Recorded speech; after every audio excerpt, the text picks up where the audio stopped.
I watched a brand new anime film that might actually be the best thing I watch of 2026, which is crazy to say because the year has just started, but trust me, this was phenomenal. Now, I recently just watched Chainsaw Man's Reze movie and I loved that to its core. I think it's fantastic, but it might have a bit of competition already, and I don't really know where I sit. You might have heard about this movie. It is called 100 Meters. It's by a very talented author called Uoto, and they have been making waves over the recent years. I think last year or the year prior, they had a massive anime release of their manga called Orb, Movements of the Earth, and that was incredibly well received as well. I haven't seen it, but I've continued to hear fantastic things about it. 100 Meters is exactly what you think it is. It is an anime film about the 100-meter sprint and people's obsession with that 100-meter sprint. What you should know about this author, however, is that all of their works and their characters are incredibly philosophical, although the conceptual work surrounding their philosophies and character interactions and emotions are inspired by works such as Friedrich Nietzsche. Now, if that doesn't have your taste bud tingling, let me tell you about 100 Meters and my experience with it. I went into 100 Meters not knowing anything. Didn't know the author, didn't know what they're inspired by, didn't really know what to expect. All I heard is that people really enjoyed it and it looked really pretty. I went into it, I watched it, and to my surprise, I got one of the most creative, beautifully drawn and visualized storytelling experiences and a very deep introspective outlook on people's goals. Pain, the glory, the love, and the obsession. This all surrounds the sport of running, sprinting, the 100-meter sprint, and what it means to people involved in that world. The story starts off following two children, and you watch them grow and interact with each other, as well as interact with the sport of 100-meter sprinting throughout their lifetime. So you start them off as kids, you see them again in their high school, college years, and you see them within their late 20s. I really like this approach to time jumping because you get to see different aspects of their life, different versions of how they feel towards the sport, and pretty much what it means to them over their quarter-life experience. The two main characters that this story focuses on represents two sides of the sporting industry. One that is naturally gifted, you never really see them train, but are very fast and very talented at what they do. The other represents hard work and dedication, not really good at running, but rather obsessed with it for their own personal reasons and work incredibly hard to actually make it possible for them to compete. Starting the film, I thought this would be the main appeal of the show, hard work versus talent, but it doesn't really play on it all too much. It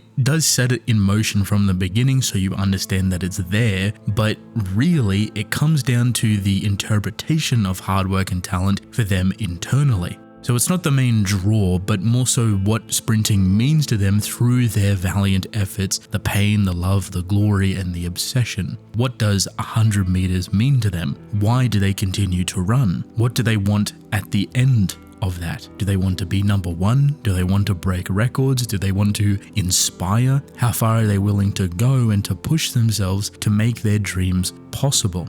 So the story unravels in a really nice way and the natural progression of both of these characters, but it's also very chopped up. You're not spending a ton of time with the secondary main character. He's someone that gets pushed off into the background and becomes more mysterious. Instead, you focus on the main character, someone that struggles with understanding the 100-meter sprint. He's naturally talented, a very gifted runner, but he doesn't really have a goal. He doesn't really know what running means to him, and he struggles to find that answer on a deeply emotional and mental level. He's always been the fastest, but when he suffers a really critical loss, he gets thrown to the side. He kind of spirals out of control and loses his way quite often.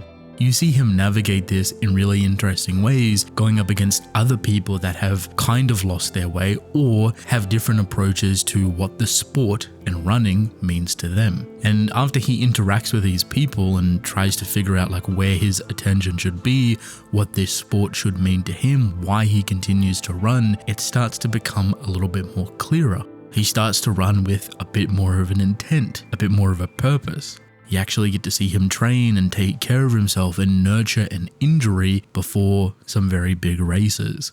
The other main character is incredibly passive. You don't see them all too often, but you know they're lurking in the background trying their best. This is someone that was not a good runner as a child, someone that had to put in that hard work and effort and sacrifice to do what needed to be done, and he too was searching for a meaning. The two main characters take different paths to this goal, and eventually by the end of the story you have them going head to head with these newfound purposes. It's a really sweet moment. It almost kind of serves as a big reunion, like the first time they ever raced as kids, and it sends off the film in a really massive crescendo. You actually don't get to see the outcome or the ending because it doesn't really even matter who won, because their purpose has changed so much since where they were as kids and the iterations throughout their lifetime and watching other people go through these other experiences alongside them. The beauty of it is that while they had entirely different paths and had so many obstacles and hurdles that each had to overcome, they kind of reach the same conclusion. They reach the same purpose. That it was never about breaking records. It was never about being the best. It was never about proving everybody wrong or this or that. It was about who you were running beside. And the love for that person that's running beside you will want you to accomplish your best. That will push you both past your limits. For both of the characters, that's what they were missing, each other. So in a weird way, you could view this story as kind of a romance. It's a little bit out there, but it's not necessarily romantic, but more so the relationship between them is so empowering and competitive and loving that they want to run beside each other because that is the funnest way to experience this sport. And it continues to drive both of their passions. I really enjoyed this story. It's sweet, it's simple, it's to the point, it's beautifully depicted, and it's a really good showcase of understanding yourself and finding meaning in the things that you love and dislike and what you're willing to do to accomplish it. How much can you sacrifice? How much do you push yourself? And is the reason you're doing these things the right reason? Could there be something healthier, more beneficial, more powerful to keep you moving forward? This film is not a typical anime film though. A lot of it is rotoscoped, which is a style of animation that comes across very weighty and very fluid. It is a personal taste. Some people really love it and some people dislike it. It's difficult to kind of sit within the middle. I am someone that has come to love rotoscoping over the years, especially excessive amounts of it, but it's entirely dependent on the context of the story and the world and how the rotoscoping is being utilized. The reason I focus on rotoscoping so much is because it is kind of the main appeal of this movie. There's a ton of focus and detail and large sequences where these rotoscoping takes place, and it is gorgeous. It's magnificent. It's some of the best utilization of it I think I have ever seen. There is jaw-dropping moments in this film that will make you sit back and just be like, how did they accomplish this? How is this even possible? I think it works perfectly to depict weight and movement for the 100-meter sprint. One of my personal favorite moments that I think is easily one of the best sequences of the year already is when the main character starts to break down. They've been by themselves for quite some time and they've never really had the opportunity to talk to someone about their feelings or what's going on in their head. And he comes across these two kids that are trying to run. They're training for a big school day. And he goes over and naturally starts to teach them how to do things properly and this and that so they don't hurt themselves and so they can have a fun time. And then he starts to ramble. He starts to talk more and more, and it's at this moment you can tell how much love and pain that this character has for the sport. And they start to break down. They start to cry, and I mean ugly cry. They rotoscoped this whole sequence in such a destructive way that I think represents the character's emotional perspective incredibly well. It's such a visceral and hard-hitting experience that feels so authentic and raw. I don't think it would be impossible to get this type of response using other techniques, but truly I think rotoscoping and what they have done for that scene has amplified it far beyond any of its competition. It is an incredible, down-to-earth sequence that captures the human experience perfectly.